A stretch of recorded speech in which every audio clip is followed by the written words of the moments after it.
नमस्ते बच्चों, हमने पिछली कक्षा में कार्य की प्रकृति के बारे में अध्ययन किया कि कार्य जो होता है वह धनात्मक होता है, ऋणात्मक हो सकता है और शून्य हो सकता है। कार्य जो है तीन प्रकार से हो सकता है। पहला होता है धनात्मक कार्य, हम जिसे कहेंगे।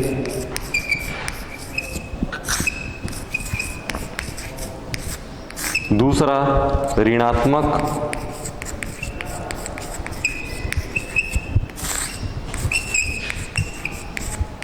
और तीसरा शून्य कार्य।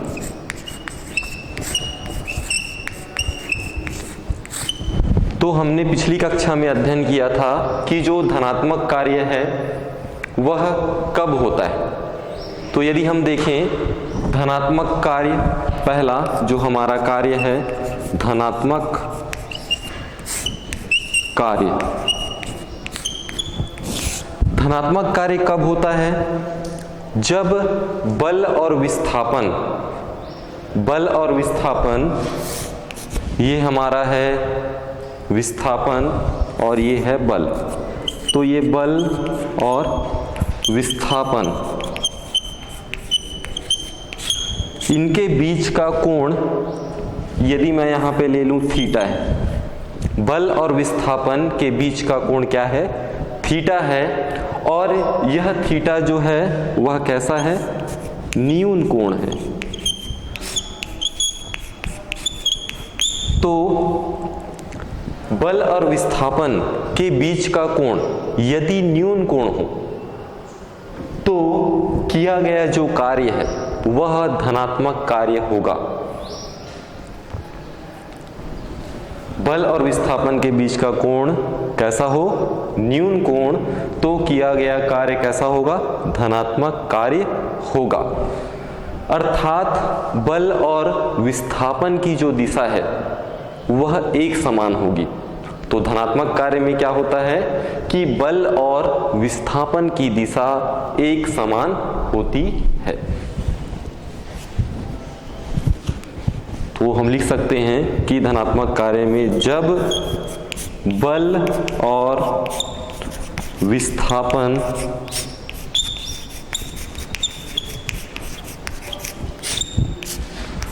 की दिशा कैसी होती है? एक समान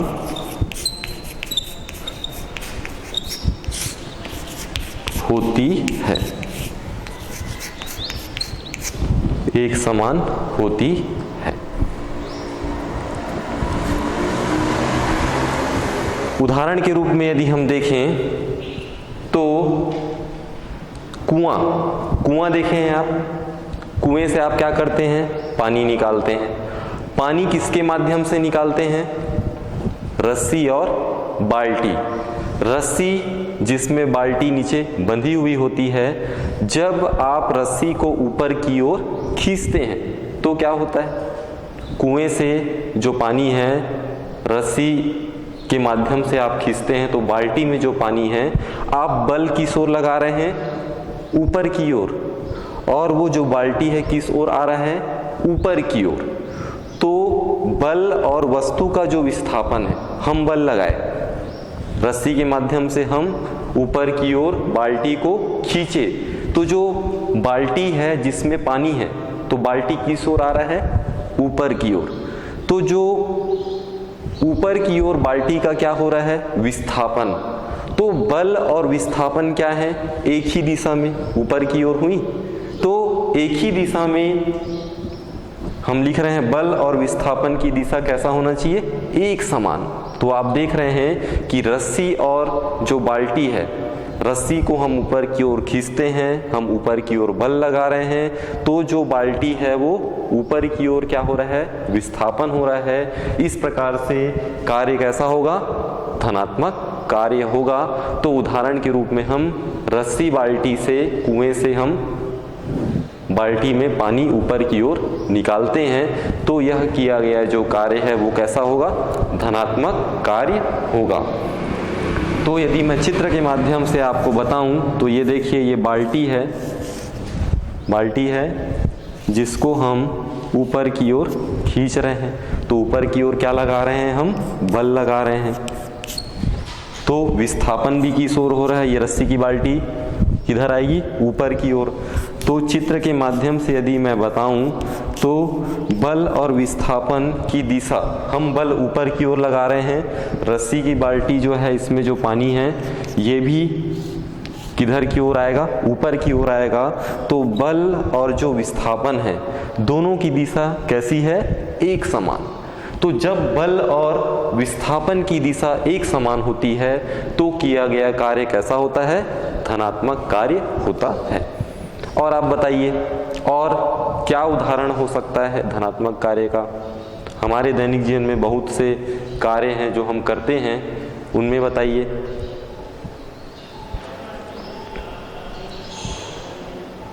आप देखे होंगे घोड़ा और गाड़ी, बड़े बड़े शहरों में घोड़ा गाड़ी होता है। तो जो घोड़ा है गाड़ी को क्या करता है, खींचता है। तो घोड़ा है और गाड़ी है, जैसे बैल है और गाड़ी है जिसको आप बैलगाड़ी बोलते हैं। तो घोड़ा जो है गाड़ी को खींचेगा, घोड़ा कैसे बल लगाएगा, आगे की ओर बल लगाएगा। गाड़ी भी क्या होगा, साथ में घोड़ा के साथ क्या होगा, आगे की ओर विस्थापित होगा।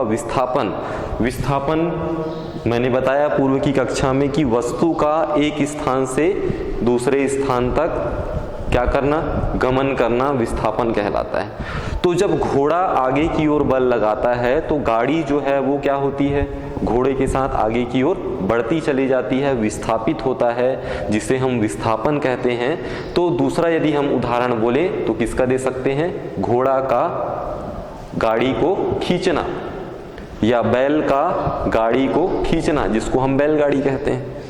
ठीक है, तो इस प्रकार से हम बल और विस्थापन की दिशा एक समान लगाते हैं तो किया गया जो कार्य है वो होता है धनात्मक कार्य। तो आप याद रखिए कि जब बल और विस्थापन की दिशा एक समान होती है तो किया गया कार्य धनात्मक होता है। अब दूसरा जो कार्य है हमारा वो क्या है, ऋणात्मक कार्य। तो आइए हम देखते हैं ऋणात्मक कार्य क्या होता है।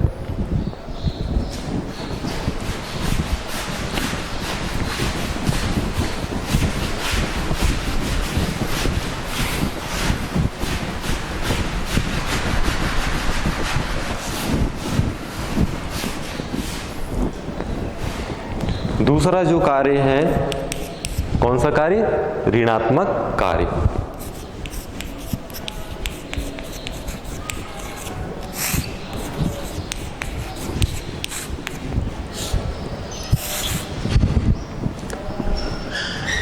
ऋणात्मक कार्य हम कब कहेंगे, जब बल और विस्थापन की दिशा विपरीत हो।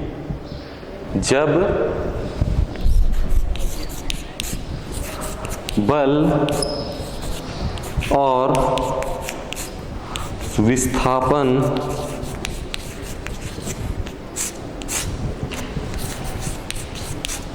की दिशा कैसी हो, विपरीत हो।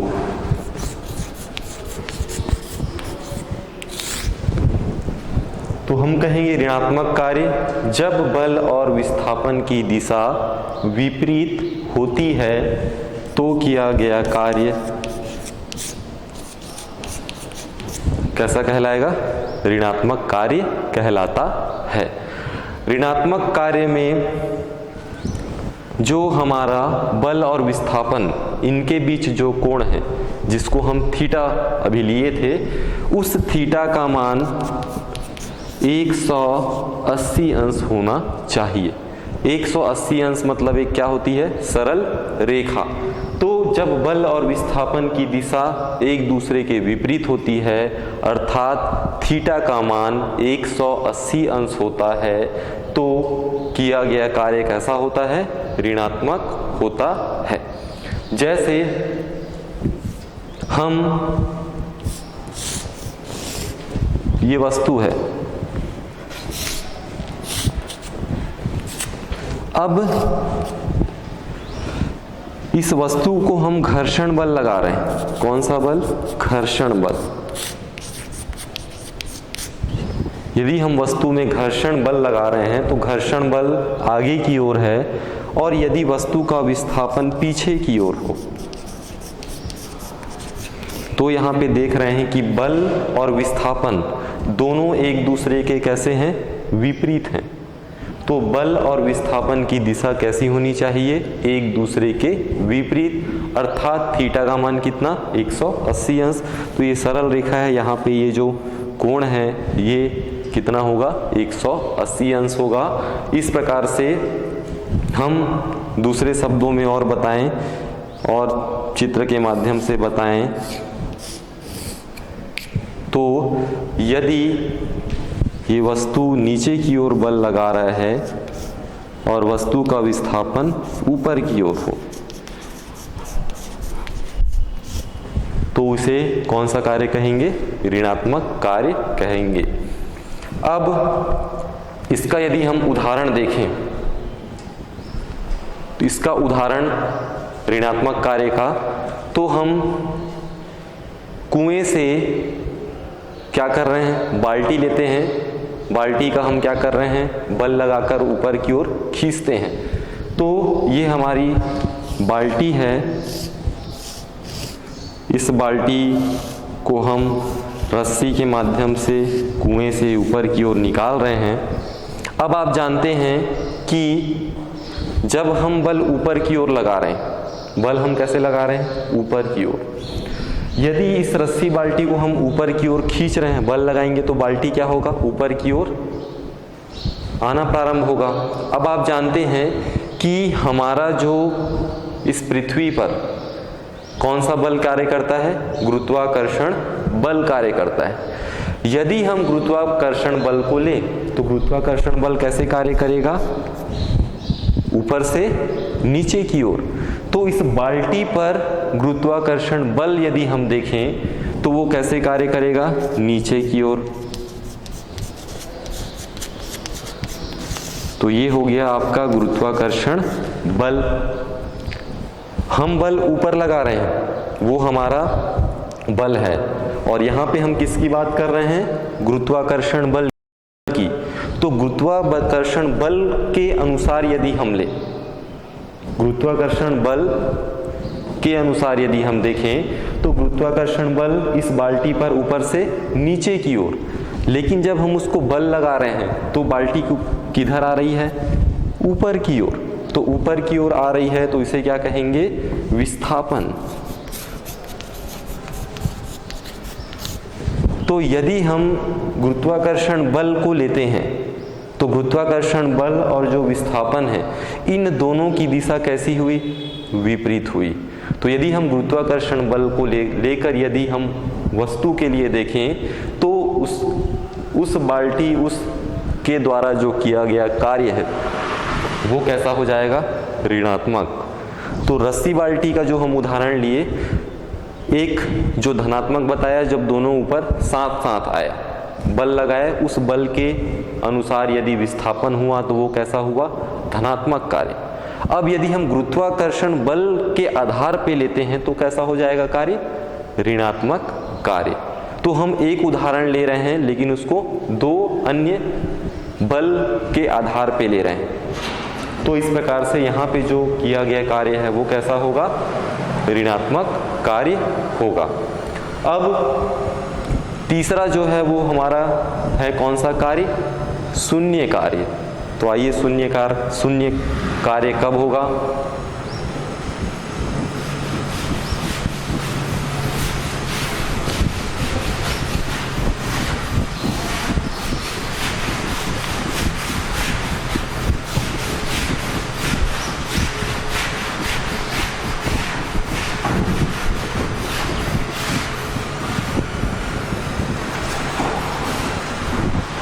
अगला जो कार्य है तीसरा, शून्य कार्य।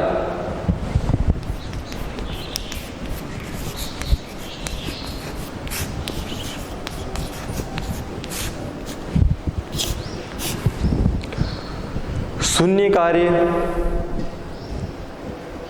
कब होगा? जब बल और विस्थापन के बीच का कोण 90 अंश हो।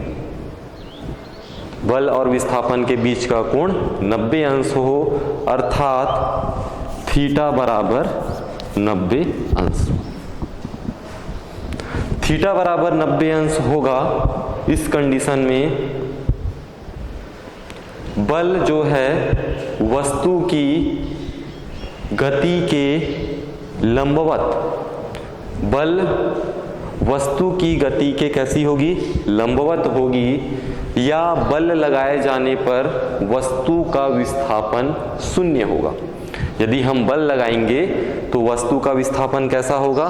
शून्य है, तो किया गया कार्य जो है वो शून्य कार्य कहलाएगा या शून्य कार्य कहलाता है जब बल वस्तु की गति के लंबवत हो। जब बल वस्तु की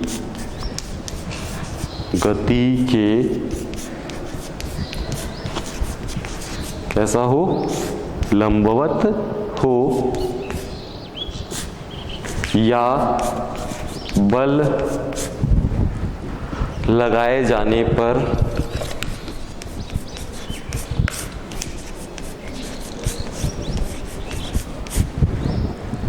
वस्तु का विस्थापन कैसा हो?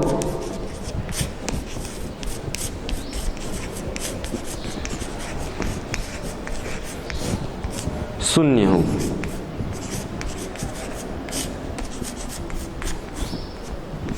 तो किया गया कार्य कैसा होगा? शून्य कार्य होगा। उदाहरण के रूप में यदि हम देखें तो आप रेलवे स्टेशन गए होंगे। रेलवे स्टेशन जहाँ पे क्या होता है, सामान को आपके लाने ले जाने के लिए कुली होता है, जिसको हम कुली कहते हैं। उस कुली का क्या कार्य है कि आपके सामान को क्या करता है, वो एक स्थान से दूसरे स्थान तक आप देखे होंगे कि वे जो कुली होते हैं सामान्यतः आपका जो बोझ है, जो सामान है, उसको अपने सर के ऊपर रख कर क्या करता है, वो एक प्लेटफॉर्म से दूसरे प्लेटफॉर्म तक ले जाता है। तो जब कुली अपने सर पर यदि उस सामान को रखा है, आपने मान लीजिए सूटकेस दिया, सूटकेस, उस सूटकेस को उसने अपने सर के ऊपर रखा और खड़ा है, तो सूटकेस को उठाकर जब अपने सर पे रखा, तो उठाकर जब लाया तो कार्य क्या है? हो रहा है, कार्य हो रहा है, उठा रहा है। लेकिन जब अपने सर पे रख लिया, सर पे रख के खड़ा हो गया, कुछ समय के लिए खड़ा हो गया, तो क्या होगा? कार्य होगा। रख कर वो खड़ा है, वस्तु का विस्थापन शुरू में जब उठाया तो कार्य हो रहा था, लेकिन जब उसे अपने सर पे रख कर खड़ा है तो क्या कार्य होगा? नहीं होगा। तो उस कुली का, सूटकेस का अपने सर पे रखना और रख कर खड़ा रहना कार्य कहलाएगा? नहीं कहलाएगा। तो इसी को ही हम क्या कहते हैं? शून्य कार्य। कि जब बल वस्तु की गति के लंबवत हो या बल लगाए जाने पर, बल हम लगाकर उसको हम सर पर रखे, लेकिन वस्तु का विस्थापन शून्य है, वस्तु विस्थापित नहीं हुई है, उसी स्थान पे वो रखा हुआ है, तो यह जो कार्य है वह शून्य कार्य कहलाता है। तो इस प्रकार से जो कार्य है वो 3 प्रकार के होते हैं, या हम कह सकते हैं कि कार्य धनात्मक होते हैं, ऋणात्मक होता है और कैसा होता है? शून्य होता है।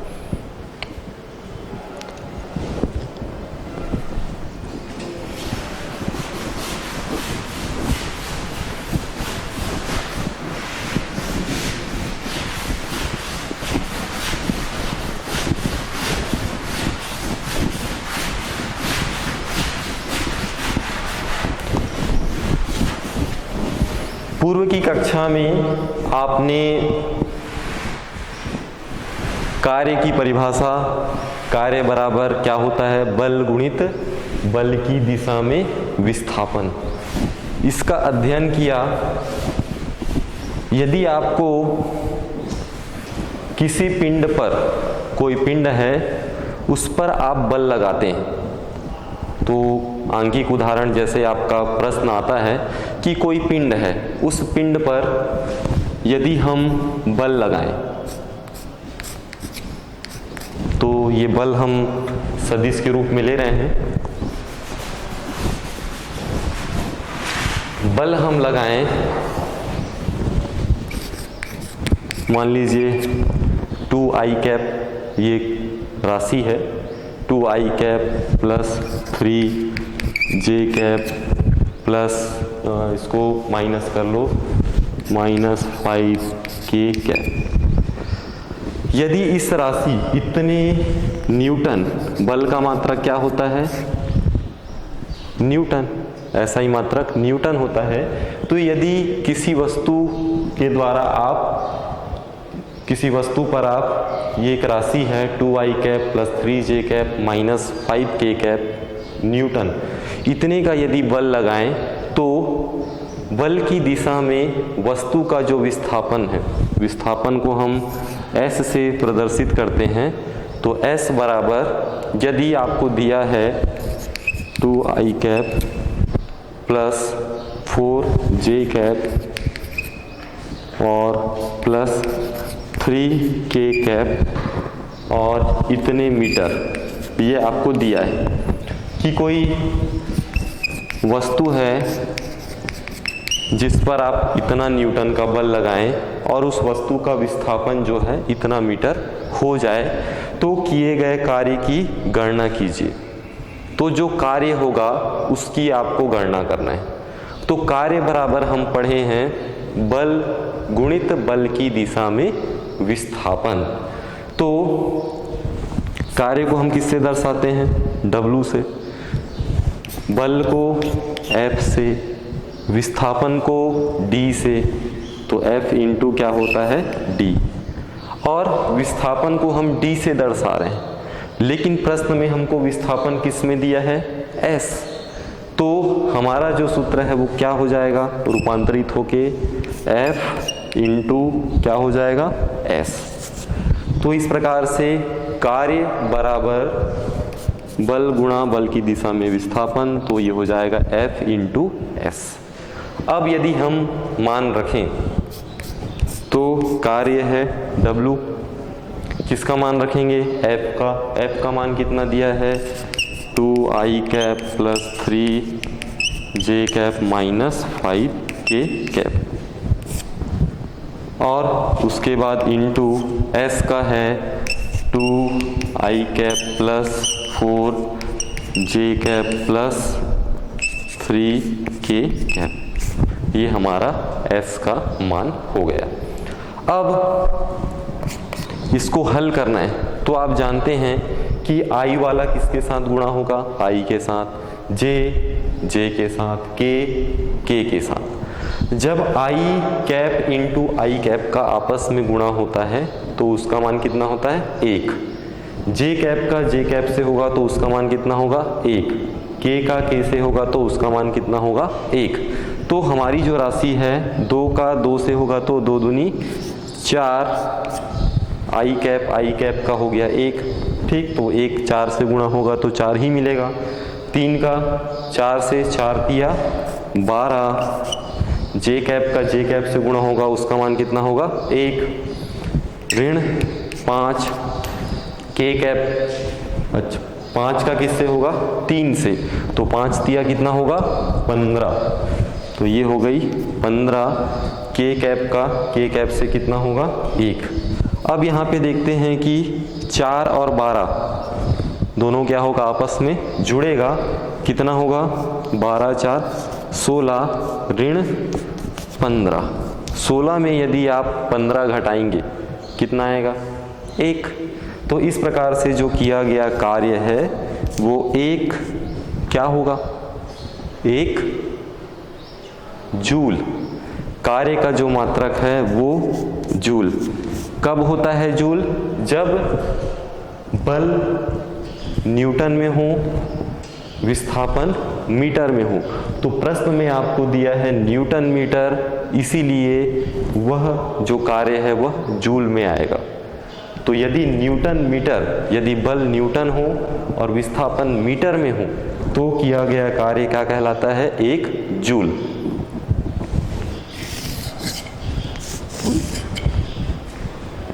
तो इस प्रकार आपको कार्य की गणना 1 जूल प्राप्त हुई।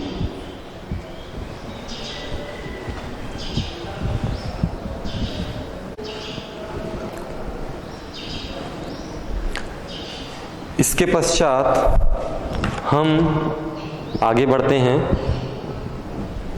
किसी परिवर्ती बल के द्वारा किया गया कार्य।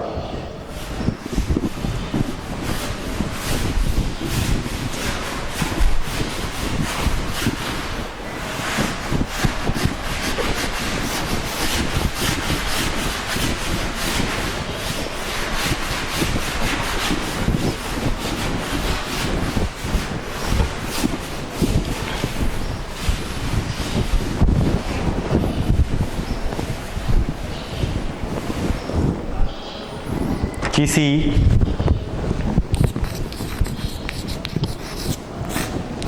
परिवर्ती बल द्वारा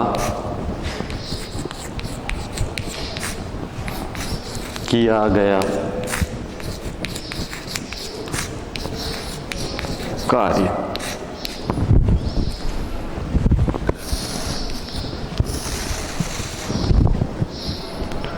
तो जब किसी वस्तु पर आप आरोपित बल, किसी वस्तु पे आप जब बल आरोपित करते हैं तो उसका जो मान है, वह जो दिशा है, वह समय के साथ या वस्तु की स्थिति के साथ सदैव क्या होती है?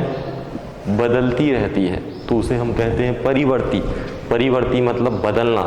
तो जब किसी भी वस्तु पर आप बल आरोपित करते हैं तो उस वस्तु की स्थिति क्या होता है? समय के साथ लगातार परिवर्तित होती रहती है। तो जिसे हम क्या कहते हैं? परिवर्ती बल कहते हैं। और तो इसकी यदि हम परिभाषा लिखें तो आप लिख सकते हैं कि जब किसी वस्तु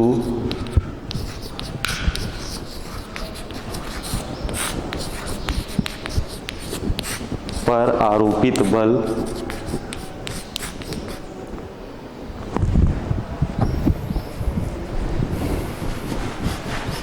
किसी वस्तु पर आरोपित बल का मान व दिशा, मान व दिशा किसके साथ? समय के साथ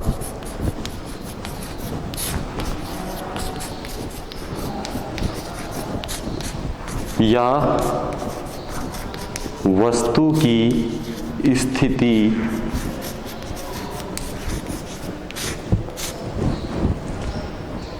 के साथ कैसा क्या होना चाहिए? बदलना चाहिए। तो वस्तु की स्थिति के साथ बदलते हैं।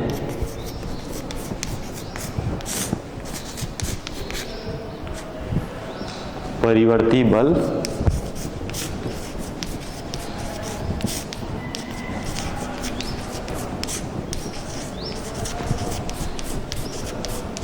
कहलाता है। तो जब किसी वस्तु पर आरोपित बल का मान व दिशा समय के साथ या वस्तु की स्थिति के साथ बदलते हैं, परिवर्ती बल कहलाता है। उदाहरण के रूप में यदि आप देखें तो सरल लोलक, आप देखें सरल लोलक जिसे हम पेंडुलम कहते हैं, पेंडुलम वाली घड़ी भी देखे होंगे, जो अपने माध्य स्थिति के दोनों ओर इस प्रकार से ये इसकी बीच की स्थिति है, इसके दोनों ओर सरल आवर्त गति करती है, इसे हम कहते हैं सरल लोलक। तो सरल लोलक जो अपनी मध्यमान स्थिति से एक ओर क्या करती है, विस्थापित होती है, इसके पश्चात इसे हम यदि छोड़ दें, इसे कुछ दूर पे ले जाके छोड़ दें, तो छोड़ देने पर इस पे एक बल कार्य करता है जिसे हम कहते हैं प्रत्यानयन बल। कौन सा बल? प्रत्यानयन बल। और इस प्रत्यानयन बल के कारण ही ये जो सरल लोलक है अपने माध्य स्थिति के दोनों ओर सरल आवर्त गति करने लगती है। तो इस प्रकार से ये जो गति है अपने मध्यमान स्थिति के दोनों ओर किस प्रकार की गति करता है, ये परिवर्ती बल कार्य करता है, प्रत्यानयन बल, जिसके कारण इसकी जो गति है वो हम कहेंगे कि परिवर्ती बल के द्वारा किया गया कार्य। आप बल लगाए इस ओर, लेकिन उस बल का प्रभाव क्या हुआ इसकी दूसरी ओर, फिर इस ओर से फिर वो बल क्या होगा, अगली ओर जाएगा। तो इस प्रकार से यहाँ पर परिवर्ती बल कार्य करता है और सरल लोलक के द्वारा जो किया गया कार्य है वो आपका है परिवर्ती बल के द्वारा किया गया कार्य है।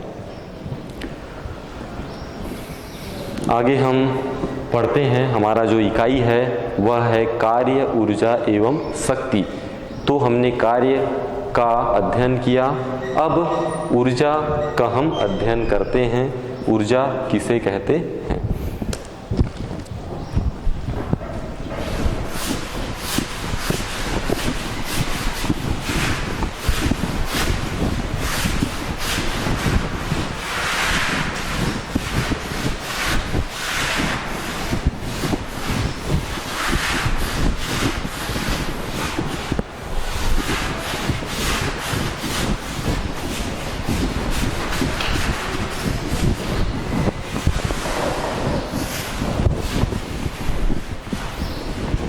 ऊर्जा,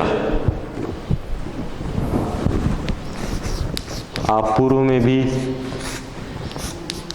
ऊर्जा के बारे में अध्ययन कर चुके होंगे, ऊर्जा के बारे में आप जानते हैं। किसी वस्तु के कार्य करने की दर को हम क्या कहते हैं? ऊर्जा कहते हैं। तो किसी वस्तु के कार्य करने की दर को ऊर्जा कहते हैं।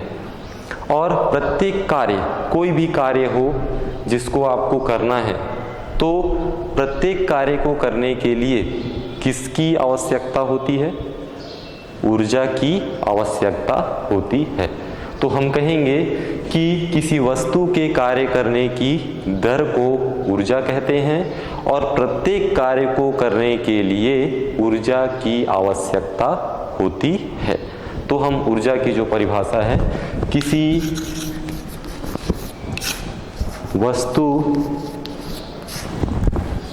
के कार्य करने की कुल क्षमता भी हम कह सकते हैं। तो किसी वस्तु के कार्य करने की कुल क्षमता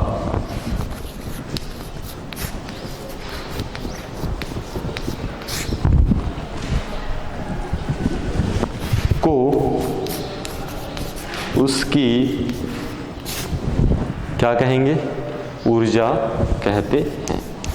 तो हम इस प्रकार से परिभाषा को हम समझ लें कि किसी वस्तु के कार्य करने की कुल क्षमता, जो क्षमता विद्यमान होती है, और उसी को हम ऊर्जा कहते हैं। और कोई भी कार्य, प्रत्येक कार्य को करने के लिए ऊर्जा की आवश्यकता होती है। इसका जो मात्रक है, ऊर्जा का मात्रक,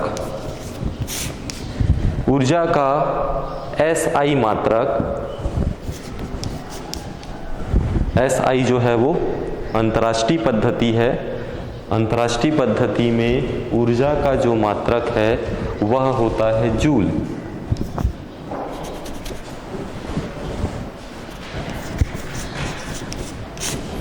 क्या होता है? जूल। जूल कैसा मात्रक है? एसआई मात्रक है। और ऊर्जा कैसी राशि है? ऊर्जा एक अदिश राशि है।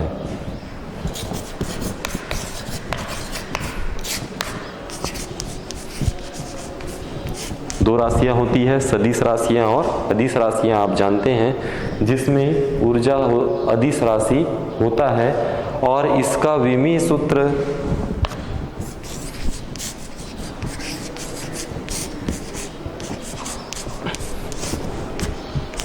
जिसको हम बड़े ब्रैकेट, बड़े कोष्टक लगाकर लिखते हैं, उसमें 3 पद आता है, ml² T-2। कार्य का जो विमीय सूत्र है हमने पढ़ा है, वही ऊर्जा का विमीय सूत्र होता है, ml² T-2। m यहाँ पे द्रव्यमान है, l जो है लंबाई है, घात में 2 है तो 2 बार ये है, t जो है वो समय है, घात में 2 है लेकिन समय कैसा है? ऋणात्मक है, मतलब वो अपॉन में है, बटे में है, तो वो राशि होती है ml² T-2। ये विमीय सूत्र है किसका? ऊर्जा का। तो इस प्रकार से आप याद रखिएगा कि किसी वस्तु के कार्य करने की कुल क्षमता को उसकी ऊर्जा कहते हैं और इसका एसआई मात्रक होता है जूल। कार्य एक अदिश राशि है और इसका विमीय सूत्र होता है ml² T-2। ऊर्जा, हम यहाँ पे ऊर्जा के बारे में देख रहे हैं। तो ऊर्जा कितने प्रकार की होती है? आप जानते हैं, आप पढ़े हैं। ऊर्जा जो है विभिन्न रूपों में विद्यमान है, जिनमें से हम जानते हैं कौन कौन सी ऊर्जा। यांत्रिक ऊर्जा यदि हम देखें तो यांत्रिक ऊर्जा विद्यमान है, और रासायनिक ऊर्जा,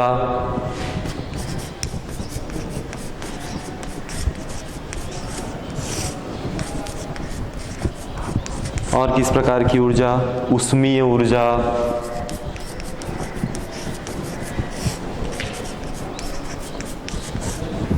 और आप कौन सी ऊर्जा जानते हैं? प्रकाश ऊर्जा,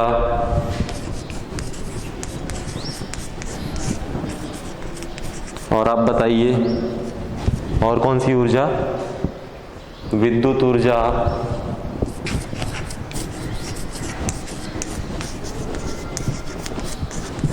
तो इस प्रकार से ऊर्जा के विभिन्न रूप हैं।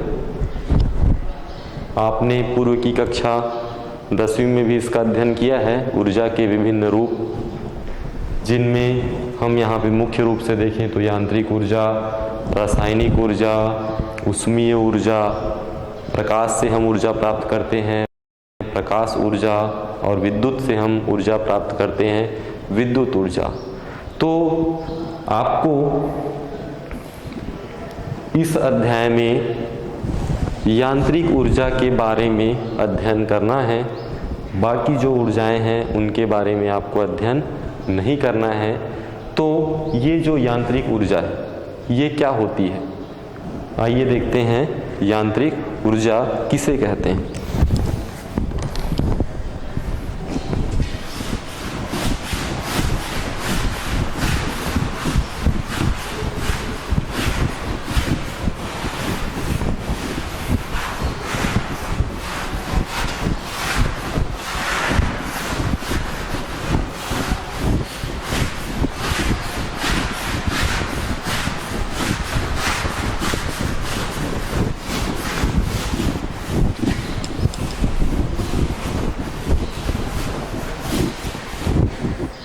यांत्रिक ऊर्जा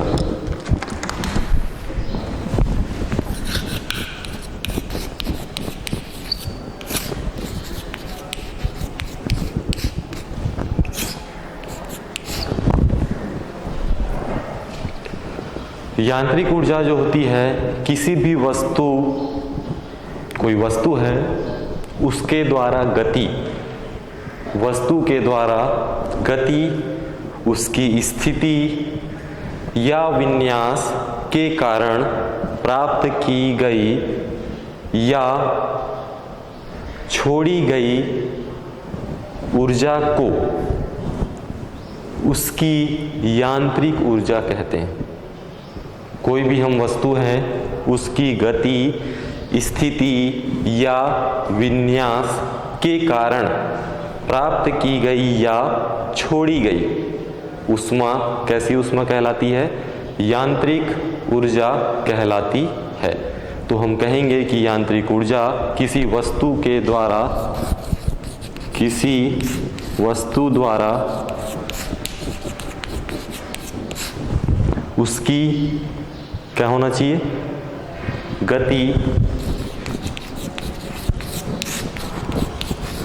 स्थिति या विन्यास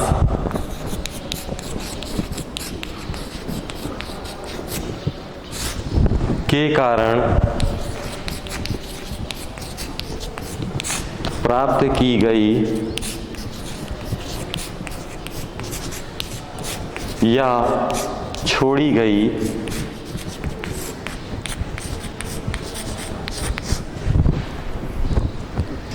ऊर्जा को उसकी क्या कहेंगे? यांत्रिक ऊर्जा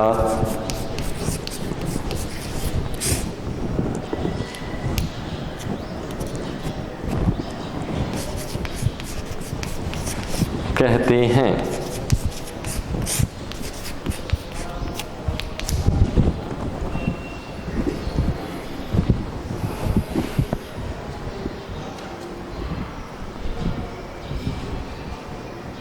तो ये हुआ हमारा यांत्रिक ऊर्जा कि किसी वस्तु के द्वारा उसकी गति, चाहे वो गति अवस्था में हो, उसकी स्थिति किसी स्थिति में है, उसका आकार, आकृति, विन्यास के जो कारण है प्राप्त की गई कुछ ऊर्जा प्राप्त करेगी या छोड़ी गई ऊर्जा को हम यांत्रिक ऊर्जा कहते हैं। और यांत्रिक ऊर्जा दो प्रकार का होता है। यांत्रिक ऊर्जा कितने प्रकार का होता है? दो प्रकार का होता है। पहला गतिज ऊर्जा और दूसरी स्थितिज ऊर्जा। तो यांत्रिक ऊर्जा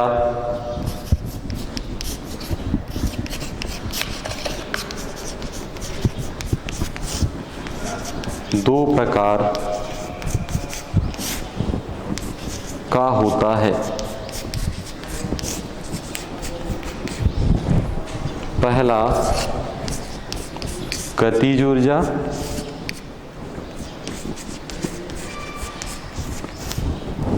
और दूसरा स्थितिज ऊर्जा। तो पहली जो ऊर्जा है वह गतिज ऊर्जा है और दूसरी स्थितिज ऊर्जा। तो आइए देखते हैं कि गतिज ऊर्जा क्या होती है।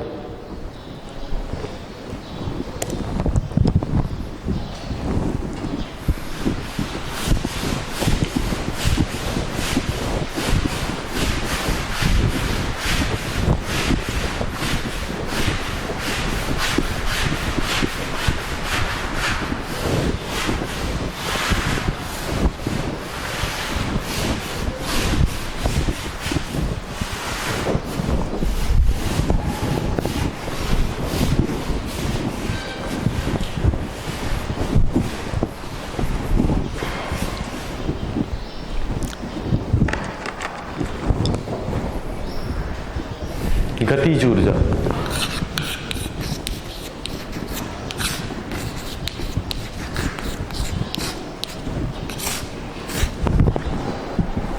दैनिक जीवन में आपने देखा हुआ नदियों में बहता हुआ पानी अपने साथ लकड़ी के बड़े बड़े लट्ठों को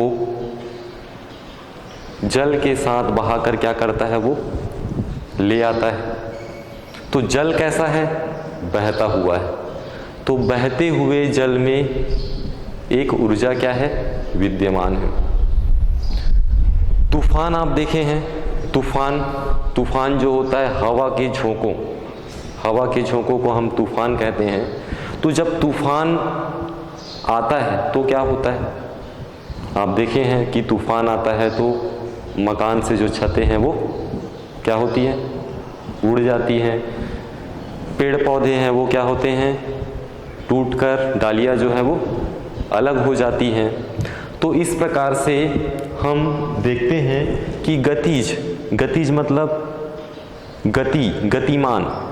तो जितने भी गतिमान वस्तुएं हैं, तो गतिमान जो वस्तुएं हैं उनमें गति के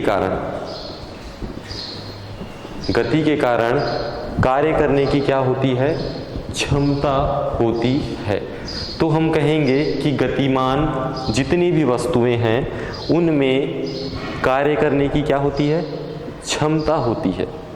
तो हम कहेंगे कि गतिमान वस्तुओं में कार्य करने की क्या होती है, क्षमता होती है, जिसे हम क्या कहते हैं, कार्य करने की कुल क्षमता को क्या कहते हैं, ऊर्जा कहते हैं। तो गतिमान वस्तुओं में कार्य करने की क्षमता अर्थात ऊर्जा होती है, हम ये कहेंगे। अब किसी भी वस्तु में, कोई वस्तु है उसमें गति के कारण जो ऊर्जा होगी उसको हम क्या कहेंगे, गतिज ऊर्जा। गतिज मतलब गति के कारण ऊर्जा।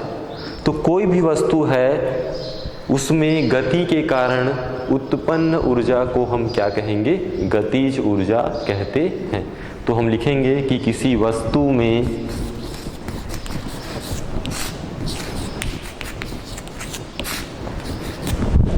उसकी गति के कारण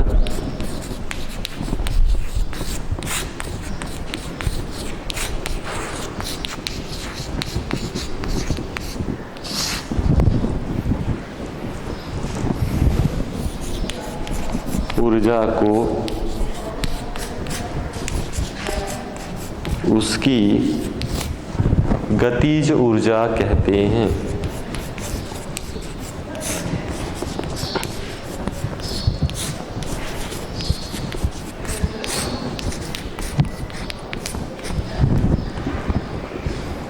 अब ये जो गतिज ऊर्जा है जिसको हम अंग्रेजी में बोलते हैं काइनेटिक एनर्जी, गतिज ऊर्जा हम हिंदी में बोलते हैं, अंग्रेजी में इसका यदि लिखें हम विस्तार तो होगा काइनेटिक एनर्जी।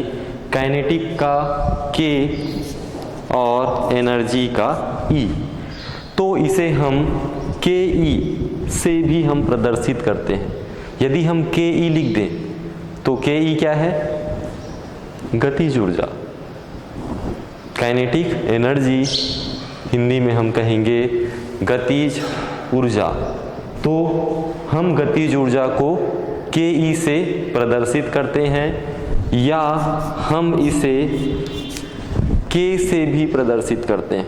तो कहीं पे आपको पुस्तकों में के ई लिखा हुआ आप पढ़ेंगे, कहीं पे के लिखा पढ़ेंगे। तो के ई या के क्या है, कौन सी ऊर्जा है, गतिज ऊर्जा। तो ये संकेत है, ये उसे प्रदर्शित करने का एक अंग्रेजी वर्णमाला में इन्हें हम प्रदर्शित करते हैं। तो गतिज ऊर्जा को हम काइनेटिक एनर्जी के ई से प्रदर्शित करते हैं। ठीक, के ई या के से आपको लिखा हुआ मिलेगा, आप पढ़ेंगे तो वह क्या है, गतिज ऊर्जा है। इस प्रकार से किसी वस्तु में उसकी गति के कारण ऊर्जा को गतिज ऊर्जा कहते हैं, इसे के ई या के से प्रदर्शित करते हैं। गतिज ऊर्जा का व्यंजक, गतिज ऊर्जा के लिए हम एक व्यंजक का प्रतिपादन करेंगे। अगली कक्षा में हम पढ़ेंगे कि गतिज ऊर्जा का जो व्यंजक है, गतिज ऊर्जा का व्यंजक, गतिज ऊर्जा जिसको हम के ई से दर्शाते हैं, वो हमको मिलता है 1/2 mv²। इसका हम प्रतिपादन इस सूत्र का जो प्रतिपादन है हम अगली कक्षा में करेंगे। गतिज ऊर्जा बराबर 1/2 mv², जहाँ m द्रव्यमान है, v वस्तु का वेग है। धन्यवाद।